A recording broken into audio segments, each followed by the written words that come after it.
In just over 1,500 years, the Romans managed to conquer half of Europe, parts of Asia, and parts of Africa. They have unified their vast territory through amazing scientific, philosophical, medical, and technological advances. Even today, traces of Roman architecture can be found throughout much of its ancient territory, and their culture has profoundly influenced our world today. Despite all these advances, other aspects of ancient Rome remain mysterious and controversial.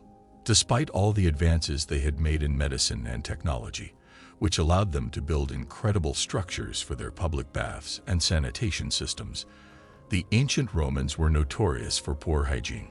In today's video, we are going to tell you about 10 creepy things that were normal in ancient Rome. But before we get into the video, make sure you subscribe to our channel and press the bell icon to never miss an update. Let's get started. 10. Reuse bathwater.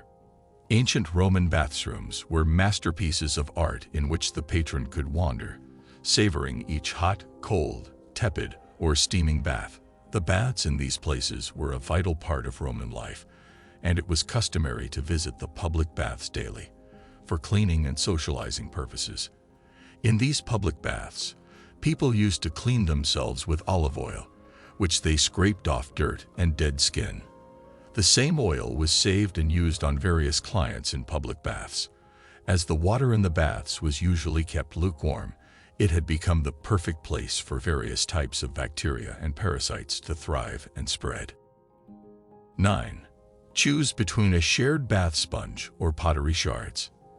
Instead of toilet paper or a bidet, the typical ancient Roman who simply grabbed a tersorium, which was a natural sponge attached to one end of a stick.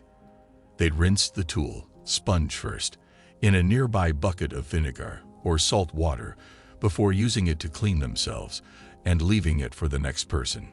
Therefore, if one user had pinworms, other users would bring the same parasite home and pass it on to several other people.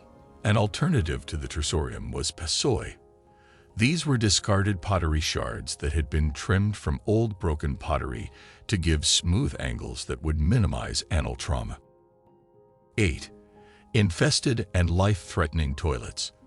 While ancient Roman baths were associated with relaxation and serenity, bathing was generally associated with worry and approached with extreme caution. The entire sewage system installed in the Roman Empire was impressive. The bathrooms themselves, however, were another story. They consisted of poorly built and poorly lit shafts that were directly connected to sewage channels. Since the path was unobstructed, dangerous creatures often came out of the holes.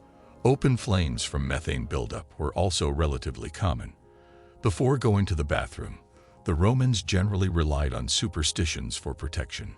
Magic spells were scrawled on the bathroom walls to ward off demons and bad luck.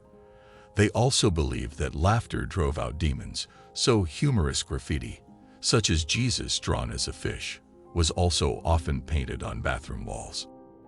7. A unique food culture.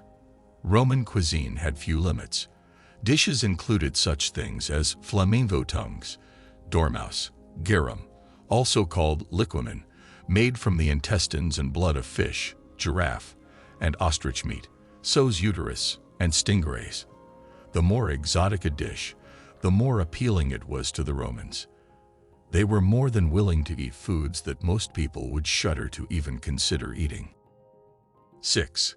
Gladiator sweat as a coveted cosmetic. In ancient Rome, losing gladiators became medicine for people with epilepsy, while winners became coveted aphrodisiacs and cosmetics. The sweat and scrapes from the winner's skin were bottled and sold to women in the form of face creams and soaps believed to reverse aging and restore vitality.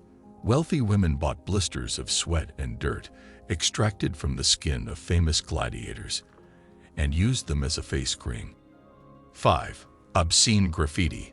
The walls and floors of ancient Rome were littered with some of the dirtiest graffiti and erotic art archaeologists have ever found. The phallus symbol was pasted almost everywhere in the Roman Empire. It existed in the form of graffiti, sculptures, mosaics, and statues, wind chimes, necklaces, and charms for young children. In addition to works of art, the Romans often wrote insults and offensive comments on public walls, just like many of the works that can be seen in cities today. 4. The infamous Vomitorium. The Vomitorium is now known as the room where the richest of the ancient Romans went to purge themselves of food and free up space in their stomachs so they could continue to stuff themselves during the feast. Today, it has become a symbol of the wealth and excess of ancient Rome. The Vomitorium was actually a passageway in Roman amphitheaters and stadiums that served as the entrance and exit for large crowds. According to many archaeologists and historians, the typical wealthy nobleman of ancient Rome often finished most of his meals excessively full of food and wine. Then he would lie down and have the servants insert a feather down his throat to make him regurgitate the contents of his stomach, to make room for more food. Greed and gluttony were an essential part of life for the ancient Romans and symbolized their total devotion to pleasure and surrender to their desires. 3. Feces as an energizing and healing agent. The ancient Romans had no access to medical bandages or gauze, so they found another way to dress their wounds, with animal feces. The best poop was collected in the spring, dried, and stored for curative purposes. In addition, it was also boiled with vinegar or ground into a powder that was mixed into drinks that served as energizing agents. Some of the noblest and wealthiest of ancient Romans believed in the revitalizing powers of animal dung. 2. Multipurpose urine. Many ancient Romans collected their urine in jars and stored it. They waited until it was sterile and dissolved in ammonia before using it to clean teeth and wash clothes. Despite their questionable hygiene practices, the Romans highly valued pearly white teeth and shiny clothing. They believed that there would be no point in getting rid of the ammonia that was naturally and so easily available to them. 1. Questionable medical practices. When it comes to medical treatment, the ancient Romans believed in certain particular practices. One of their strange treatments involved applying a mixture of crocodile meat and cypress oil to clear up acne. For constipation, it was recommended to place wolf bile in the navel to relax the intestines. For incontinence, touching papyrus or linen to the tip of their genitals was supposed to suffice. For epilepsy, drinking water from a spring at night and then placing it in the skull of a dead person, eating the meat of an iron-killed beast that had already been used to kill a man, driving an iron nail into the ground where an individual had had a seizure, drinking water in which the testicles of a bear or wild boar have been soaked, smell the placenta of a donkey, or eat marinated camel brain. And that's all for today. Did you know all these weird facts about the ancient Rome? Let us know your views in the comments section below, and do not forget to like this video before leaving. Thanks for watching.